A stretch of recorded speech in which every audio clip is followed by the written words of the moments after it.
Hello बच्चों।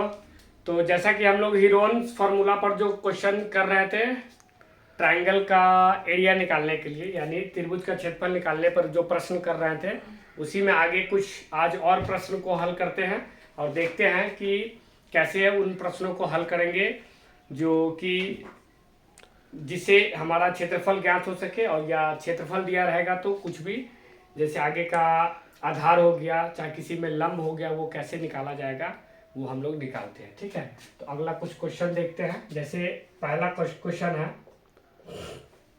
पहला question इसमें दिया है कि समकोण समद्विबाहु त्रिभुज, क्या लिखा है कि किसी, क्या लिखा है पहले, किसी समकोण समद्विबाहु त्रिभुज, किसी समद्विबाहु समकोण है, समद्विबाहु समकोण, सॉरी, किसी समद्विबाहु समकोण, ठीक है, किसी समद्विबाहु समकोण त्रिभुज, ठीक है, त्रिभुज, ठीक है, का कर्ण, ठीक है, 800 √2 सेंटीमीटर है ना, सेंटीमीटर है। तो उसका क्षेत्रफल लिखे, तो उसका क्षेत्रफल लिखे, तो उसका क्षेत्रफल लिखे। ठीक है, कह रहा समकोण समद्विबाहु त्रिभुज, ठीक है, तो समकोण और समद्विबाहु त्रिभुज दोनों होना चाहिए। तो समकोण त्रिभुज हम लोग देखते हैं कि समकोण त्रिभुज कहते हैं जिसकी एक कोण 90 डिग्री का हुआ है ना, इसको कहेंगे समकोण त्रिभुज। ठीक है, इसमें ए बी और सी, तो मान के चलिए ये समकोण है, समकोण त्रिभुज है ना। इसकी कर्ण दे रखी है हमें, कर्ण इसी को कहते हैं, कर्ण दे रखी है 800 √2 सेंटीमीटर है ना। तो इसमें लंब ये हो गया और आधार ये हो गया, मान के चलिए। ठीक है, तो हमको कह रहा है समद्विबाहु समकोण त्रिभुज, तो समद्विबाहु का मतलब ये भुजा और ये भुजा क्या होना चाहिए, बराबर होना चाहिए, क्योंकि कर्ण तो दे रखा है, तो बच गया दो भुजा आपस में बराबर होना चाहिए, क्योंकि हमारा त्रिभुज कौन सा है, समद्विबाहु समकोण त्रिभुज। ठीक है, तो अगर मान के चलिए ये x मानते हैं तो इसको भी x मानेंगे। ठीक है, क्योंकि समकोण समद्विबाहु त्रिभुज, ये कैसा त्रिभुज है, समद्विबाहु समकोण, कैसा है, समद्विबाहु, ठीक है, समकोण त्रिभुज है, समद्विबाहु समकोण, ठीक है, त्रिभुज है, समद्विबाहु समकोण त्रिभुज है ना। तो कर्ण ये है। ठीक है, तो हम लोग देखते हैं पाइथागोरस थ्योरम से कि पाइथागोरस थ्योरम में हम लोग क्या पढ़े हैं। ठीक है, पाइथागोरस थ्योरम कहता है कि कर्ण का स्क्वायर, क्या कहता है कि कर्ण का स्क्वायर बराबर होता है लंब स्क्वायर, ठीक है, जोड़ आधार स्क्वायर, लंब स्क्वायर जोड़ आधार स्क्वायर। तो कर्ण कितना दे रखा है, 800 √2 का स्क्वायर है ना, बराबर लंब कितना हमने माना है, लंब यानी पी माना है x, और आधार यानी बेस जो होता है बेस, उसको मानते हैं, अगर मान के चलिए b यानी x। ठीक है, तो ये लंब जो p है ना, तो p का स्क्वायर यानी p कितना है, x है, x का स्क्वायर होगा, आधार भी x है तो x का स्क्वायर होगा, है ना। तो हम लोग करेंगे 800 का स्क्वायर। ठीक है, तो 800 का स्क्वायर करेंगे तो 8 8 64, और स्क्वायर ये 00 का स्क्वायर होगा तो 4 टाइम्स 0 आएगा, है ना। फिर है √2 का स्क्वायर करने से हमें पता है कि √2 का स्क्वायर जब भी करेंगे तो हम कितना पाएंगे, 2 पाएंगे। ठीक है, तो 64 और 4 0 इस पर आएगा, उसके बाद में √2 का स्क्वायर करेंगे तो 2 लिखेंगे इसको, x का स्क्वायर हो जाएगा x स्क्वायर और x का स्क्वायर होगा x स्क्वायर। ठीक है, चलिए आगे हल करते हैं इसको और देखते हैं। तब इसको गुना करते हैं तो हम कितना पाते हैं, इतना ही अभी पहले रहने देंगे, 64, इस पर 4 0 है ना, क्योंकि हमें सहूलियत होगा सवाल को हल करने के लिए। और x स्क्वायर मिलकर होगा 2x स्क्वायर, है ना। तो हम लिख सकते हैं क्या, x स्क्वायर बराबर लिख सकते हैं, ठीक है, 64 पर कितना 4 0 है ना, इंटू 2 और बाई 2 लिख सकते हैं, 2 से 2 कैंसिल हो गया ना। तो हमें कितना आया, x स्क्वायर बराबर हो गया 64, उस पर कितना 0 है, 4 0 है। तो x का जो वैल्यू हमें निकल के आ जाएगा अंडर रूट 64, उस पर 4 को 0 आएगा, है ना, यानी 6,40,000। इसका जब वर्गमूल हम लोग x का वैल्यू कितना निकालेंगे, x का वैल्यू आ जाएगा जब 64 और 4 0 का वर्गमूल निकालेंगे, यानी 6,40,000 का वर्गमूल जब निकालेंगे तो हम कितना पाएंगे, 800 पाएंगे। कितना पाएंगे, 800 पाएंगे। ठीक है, जब ये हम 800 पाएंगे यानी x का वैल्यू 800 पाएंगे तो हमको सेंटीमीटर में है, तो ये हो गया, यानी आधार हमारा 800 आ गया, 800 सेंटीमीटर। ठीक है, 800 सेंटीमीटर, ठीक है। और ये भी आ गया, लंब भी हमें कितना ज्ञात हो गया, 800 सेंटीमीटर, ठीक है। तो ये लंब और आधार दोनों निकल गया। तो हमसे पूछा क्या जा रहा, तो उसका क्षेत्रफल निकालना, एरिया निकालना। तो एरिया हम इधर निकाल देते हैं साइड में। एरिया बराबर होगा 1/2 into base into height. Height को ही हम लोग लंब भी कहते हैं या शीर्ष लंब भी कहते हैं। तो 1/2 गुने हाइट कितना है, ये भी 800 है, और आधार भी कितना है, ये भी 800 है ना। 2 टाइम्स काटेंगे तो 2 4 जा 8 00, यानी 400 और गुने कर देंगे 800, 4 8 32, और इस पर कितना आएगा, 4 0 आ जाएगा, है ना। यानी 3,20,000 सेंटीमीटर स्क्वायर इसका त्रिभुज का क्षेत्रफल आ जाएगा, ठीक है। तो आप इस तरीका से देख सकते हैं कि हम किसी समद्विबाहु समकोण त्रिभुज का जब कर्ण दिया है तो उसका क्षेत्रफल कैसे निकाले, ठीक है। तो ये आपका लॉन्ग क्वेश्चन है, ठीक है। ये लॉन्ग क्वेश्चन में आपको पूछा जाता है, ठीक है। और आप देख सकते हैं, चाहे तो स्क्रीनशॉट ले सकते हैं कि कैसे हमने इसको सॉल्व किया है, ठीक है। तो जहां भी लिखा रहेगा समद्विबाहु समकोण त्रिभुज, तो उसका मतलब होता है समद्विबाहु मतलब जिसकी दो भुजा आपस में बराबर हो, ठीक है। और समद्विबाहु समकोण त्रिभुज है तो एक लंब होगा, एक आधार, और कर्ण तो दे ही रखा, ठीक है। चलिए अगला नेक्स्ट क्वेश्चन देखते हैं, ठीक है। नेक्स्ट क्वेश्चन देखते हैं।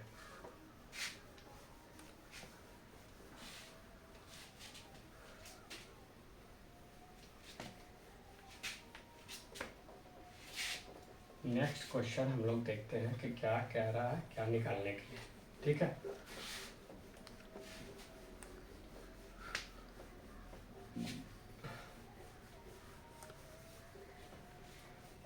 ठीक है, चलिए नेक्स्ट क्वेश्चन जो हम लोग है क्वेश्चन नंबर 2 देखते हैं कि क्या दिया हुआ है क्वेश्चन में, ठीक है। क्वेश्चन में दे रखा है दूसरा जो है, इसी पर आधारित एक और प्रश्न है, ठीक है। इसी पर आधारित एक और प्रश्न दे रखा है, ठीक है। अगर उल्टा है, जस्ट इसी का उल्टा कर दिया जाए, है ना। किसी, ठीक है, किसी समद्विबाहु, क्या लिखा है, किसी समद्विबाहु, है ना, किसी समद्विबाहु समकोण, ठीक है, किसी समद्विबाहु समकोण, ठीक है, त्रिभुज, समद्विबाहु समकोण त्रिभुज, ठीक है, त्रिभुज का क्षेत्रफल। इसमें क्षेत्रफल आपको दे रखा है, क्या दे रखा है, क्षेत्रफल, है ना। क्षेत्रफल दे रखा है 200, ठीक है, सेंटीमीटर स्क्वायर, 200 सेंटीमीटर स्क्वायर, है ना, कॉमा। तो इसमें आपसे पूछ रहा है कि कर्ण की लंबाई बताए, कर्ण की लंबाई बताए, यानी पिछला सवाल का जस्ट अपोजिट कह सकते हैं ना, कर्ण की लंबाई बताए। क्योंकि इसमें क्या पूछ रहा है, इसमें एरिया यानी क्षेत्रफल आपको दे रखा है और कर्ण की लंबाई पूछ रहा है। पिछला वाला प्रश्न में था कि कर्ण की लंबाई दे रखा था, क्षेत्रफल आपसे पूछ रहा था। तो जैसा हमें पता है कि समद्विबाहु समकोण है, यानी दो भुजा इसकी आपस में बराबर होगी, यानी आधार और इसका आधार और ऊंचाई दोनों आपस में बराबर होगा, b बराबर h होगा। क्यों, क्योंकि समद्विबाहु समकोण है ना। ऊंचाई बराबर होगा आधार के, ठीक है, त्रिभुज है दिया हुआ। फिर इसका कह रहा है एरिया जो है हमें ज्ञात है, एरिया कितना है, एरिया है 200 सेंटीमीटर स्क्वायर, है ना। तो एरिया होता क्या है, तो 1/2, ठीक है, 1/2 इंटू बेस इंटू हाइट, है ना, ठीक है। तो दोनों बराबर होता है, यानी आप किसी एक चीज को लेंगे तो अगला निकल के आ जाएगा, ठीक है। 200, तो हम मान के चलिए b इंटू एच है, तो ये जहां पर b है वहां b रहने देते हैं और h के स्थान पर भी b लेते हैं, यानी 1/2 इंटू b, और h के स्थान पर भी क्या लेंगे, b, क्योंकि b बराबर है h, ठीक है। क्यों b बराबर h है, क्योंकि समकोण समद्विबाहु त्रिभुज में क्या होता है कि समकोण समद्विबाहु त्रिभुज का मतलब होता है कि कोई दो को भुजा आपस में बराबर होगा। तो कर्ण तो सबसे बड़ी भुजा है, ये तो बराबर नहीं होगा, तो लंब और आधार आपस में बराबर है। यानी ये अगर मान के चलिए इसको अगर हम क्या कहते हैं, इसको कह सकते हैं हाइट के तौर पर h कह सकते हैं, इसको कह सकते हैं b कह सकते हैं, ठीक है। तो ऐसे लिखेंगे आगे 200, है ना। फिर इसको गुना करेंगे तो आ जाएगा b स्क्वायर बराबर, क्रॉस मल्टीप्लीकेशन करेंगे 200 इंटू 2 यानी 400 आएगा, ठीक है। तो b का जो हमें वैल्यू ज्ञात होगा वो √400, यानी b इज इक्वल टू आ जाएगा 20, यानी आपका जो कितना आ रहा है, बेस जो आ रहा है वो आपका कितना आ रहा है, 20 आ जा रहा है। यानी बेस जब 20 है और बेस और हाइट दोनों बराबर है तो ये भी कितना होगा, ये हाइट भी आपका हो जाएगा कितना, हाइट भी हो जाएगा 20, ठीक है, 20 सेंटीमीटर। तो हमको क्या निकालना, कर्ण निकालना, कर्ण की लंबाई निकालना, ठीक है। तो कर्ण की लंबाई जैसे कि हम लोग जानते हैं कि हाइपोटेनस का स्क्वायर इज इक्वल टू होता है परपेंडिकुलर का स्क्वायर और प्लस में हो जाता है बेस का स्क्वायर, है ना। तो एच यानी कर्ण को एच हम लोग बोलते हैं ना। तो कर्ण का स्क्वायर यानी आप कह सकते हैं एच का स्क्वायर, ठीक है। हाइट या परपेंडिकुलर दोनों बराबर है, ठीक है। तो इसको हम कह सकते हैं 20 का स्क्वायर ऐड कर देंगे फिर 20 का स्क्वायर, है ना। तो हो जाएगा H square is equal to 20 square हो जाएगा 400, फिर 20 का स्क्वायर हो जाएगा 400। तो हमें कितना प्राप्त होगा, H square is equal to 800। तो एच बराबर यानी कर्ण जो होगा वो हो जाएगा अंडर रूट 800। 800 का जब भी हम स्क्वायर रूट निकालेंगे यानी 800 का वर्गमूल निकालेंगे तो कितना हमें प्राप्त होगा, इसको लिख सकते हैं 2 इंटू 400। तो हमें ज्ञात होगा एच बराबर कितना 20√2, कितना होगा 20√2, जो हमारा कर्ण है। क्या है, कर्ण है। यानी कर्ण की जो लंबाई आएगा वो आ जाएगा 20√2, ठीक है, 20 मीटर। ये हमारा कर्ण है। तो इस तरह से आप देख सकते हैं कि इस सवाल में क्षेत्रफल दे रखा था हमें और इसकी कर्ण की लंबाई पूछ रही थी। तो कर्ण की लंबाई भी हमने निकाल के आपको समझाया और बताया कि कैसे हम इसका कर्ण की लंबाई निकाल सकते हैं, ठीक है। तो नेक्स्ट एक क्वेश्चन और देखते हैं हम लोग इसी के तरह, ठीक है। चलिए इसको मिटा दिया जाए और नेक्स्ट क्वेश्चन देखते हैं। ये सब क्वेश्चन अच्छे कॉन्सेप्ट को क्लियर करने के लिए बताया जा रहा है कि आप लोग अच्छे ढंग से इस तरह के प्रश्न को हल कर सके, ठीक है। अगर आपके एग्जामिनेशन में जब भी पूछा जाएगा, ठीक है, और आपके नॉलेज के लिए, तो आप इसको समझ के बनाइए और अच्छे ढंग से बनाइए, ठीक है। अगर हमारा वीडियो आप लोग को अच्छा लग रहा हो तो ज़्यादा से ज़्यादा इसे लाइक करें, शेयर करें और हमारे चैनल को सब्सक्राइब करें, ठीक है। फिर नेक्स्ट क्वेश्चन देखते हैं, तीसरा नंबर क्वेश्चन, ठीक है। तीसरा नंबर प्रश्न में क्या दे रखा है कि कह रहा है, तीसरा नंबर क्वेश्चन में कह रहा है कि किसी त्रिभुज की दो भुजाएं दिया हुआ है। क्या दिया है, किसी, ठीक है, त्रिभुज, ठीक है, किसी त्रिभुज की दो भुजाएं, ठीक है, किसी त्रिभुज की दो भुजाएं, ठीक है, 68 मीटर और 75 मीटर, और कितना है 75 मीटर है, कितना है तथा, ठीक है, इसकी अर्ध परिमिति तथा इसकी अर्ध परिमिति तथा इसकी अर्ध परिमिति तथा इसकी अर्ध परिमिति 110 मीटर है। कितना है, 110 मीटर है ना, कॉमा। तो ये त्रिभुज का क्षेत्रफल बताए। तो त्रिभुज, ठीक है, त्रिभुज का क्षेत्रफल बताए। क्या बताना है, क्षेत्रफल, ठीक है। इसमें दो भुजा आपको दे रखा है, पर अर्ध परिमिति दे रखा है, यानी अर्ध परिमिति को हम लोग कहते हैं एस। एस का वैल्यू हमें कितना है 110 मीटर, है ना। तो एस दे रखा है यानी सेमी पेरीमीटर, यानी अर्ध परिमिति हमें दे रखा है। दो भुजाएं दे रखा है, तो त्रिभुज की क्षेत्रफल बताना है। दो भुजाएं जैसे मान के चलिए, एक भुजा को मान लीजिए 68 मीटर ए मान लीजिए, और बी जो दूसरी भुजा है उसको 75 मीटर मान के चलिए, ठीक है, ऐसे ही ना, ठीक है। देखते हैं, एक जो भुजा है उसको 68 मीटर माने, दूसरी जो भुजा है उसको 75 मीटर माने, ठीक है। तो सेमी पेरीमीटर जो हमको दे रखा है, कितना दे रखा है, सेमी पेरीमीटर आपको दे रखा है ना। तो सेमी पेरीमीटर से सबसे पहले हम इसको पेरीमीटर निकालते हैं। क्या निकालते हैं, पेरीमीटर। तो पेरीमीटर क्या होता है, सेमी पेरीमीटर का 2 गुना, यानी 2 इंटू 110 करना पड़ेगा। तो कितना आएगा 220। कितना आ जाएगा इसका पेरीमीटर, 220 आ जाएगा, है ना।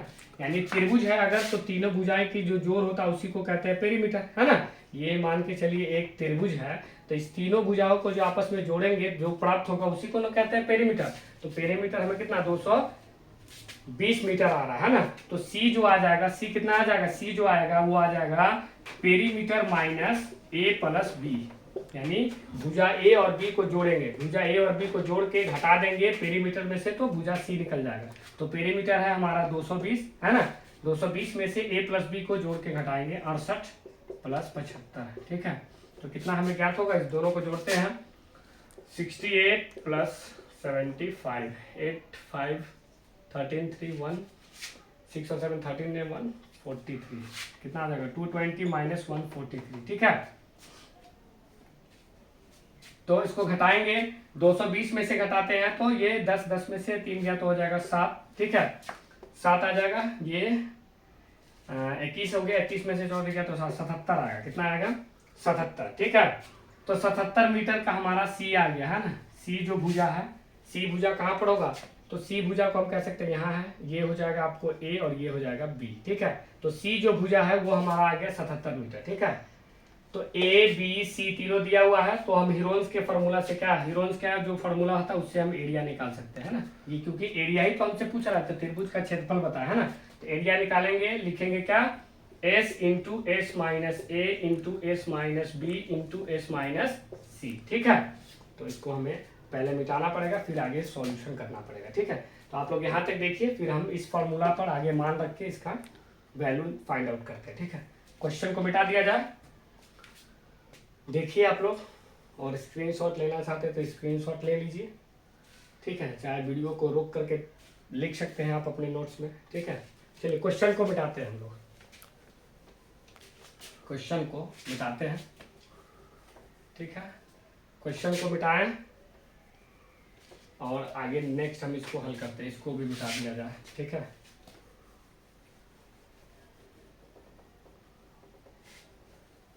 ठीक है, तो ये एरिया निकालने का फॉर्मूला है किसका, त्रिभुज का, ठीक है। तो हम यहाँ पर यहाँ से हल करते हैं, ठीक है। तो एरिया ऑफ ट्रायंगल जो हमने एरिया ऑफ ट्रायंगल हीरोन्स के फॉर्मूला से जानते हैं, ठीक है। तो क्या जानते हैं, अंडर रूट है S into S minus A into S minus B, ठीक है, इंटू एस माइनस सी, है ना। जिसमें हमें प्राप्त है, क्या प्राप्त है, एस है 110, है ना। फिर है 110 में से ए जो है 68 माने हैं, है ना। 110 में से घटाना है, बी कितना है, बी है 75, है ना। और सी जो है 110 में से आपको घटाना है 77, जो हमने फाइंड आउट किया, है ना। इस तरह से आगे जो है नेक्स्ट हल करेंगे तो हम पाएंगे 110 गुने 110 में से 68 घटाएंगे, ठीक है। तो 110 माइनस करेंगे 68 तो आ जाएगा 2 और ये हो जाएगा 42 आएगा। कितना आएगा, 42, ठीक है। तो 42 आ गया, फिर इंटू करेंगे तो ये कितना होगा, 25 और 10 35 आएगा इसमें घटने के बाद। और इसमें कितना आएगा, इसमें आ जाएगा आपको 33 आएगा। कितना आएगा, 33, ठीक है। तो आप सबको मल्टीप्लाई करके इसका स्क्वायर रूट निकालिएगा तो आपको ये मीटर स्क्वायर इसका जितना भी होगा वो आपको आंसर आ जाएगा, ठीक है। तो आप इसका जितना भी है, जो भी वैल्यू है 110 गुने 42 गुने 35 गुने 33, ये सबको एक तरह से गुणनखंड करके इसका स्क्वायर रूट निकालिए, ठीक है। और स्क्वायर रूट भी निकालना हमने बताया है, ठीक है, अपने प्रीवियस वीडियो में। तो अगर आप लोग को नहीं आता है स्क्वायर रूट निकालना तो आप सीख सकते हैं वहां से, और इसका स्क्वायर रूट निकाल करके और जो वैल्यू आएगा वही आपका आंसर हो जाएगा त्रिभुज का क्षेत्रफल, ठीक है। तो आज के लिए बच्चों इतना ही, फिर देखते हैं नेक्स्ट वीडियो में। Thank you.